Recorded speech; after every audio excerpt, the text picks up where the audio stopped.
শাইখুল হাদিস আল্লামা আজিজুল হক সৈয়দ ফজলুল করিম পীর সাহেব চরমনাই, মুফতি ফজলুল হক আমিনী থেকে আল্লামা আহমদ শফি রহমতুল্লাহ আলাই, জুনায়েদ বাবু নগরী, সকলেই কাদিয়ানীদের খতমে নবুয়ত, এই কাদিয়ানীদের অমুসলিম রাষ্ট্রীয় ঘোষণা শুনে যেতে চেয়েছেন, দেখে যেতে চেয়েছেন।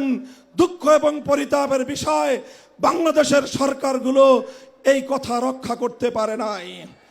আমাদের আমির হেফাজত আল্লামা মুহিবুল্লাহ বাবু নগরী হায়াতে আছেন, তার নেতৃত্বে পীর সাহেব মধুপুর যেটা তুলেছেন, এবার কাদিয়ানীদের অমুসলিম ঘোষণা দাবি আদায় করার জন্য যদি প্রয়োজন হয় আবার 5ই মের মতো ঢাকা অবরোধ করতে হবে, ঢাকা অবরোধ করতে হবে।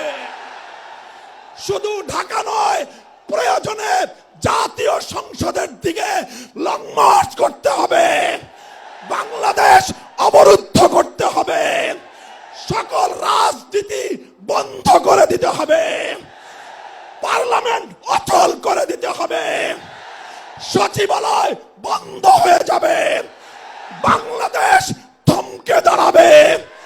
কাদিয়ানীদের অমুসলিম ঘোষণার দাবি আদায় করতে হবে, রক্ত দিতে হলে রক্ত দিতে হবে, জীবন দেওয়ার জন্য, খতমে নবুয়তের দাবি আদায়ের জন্য মাথায় কাফনের কাপড় বেঁধে শহীদ ঈদগাহে যেতে কারা প্রস্তুত, কারা প্রস্তুত?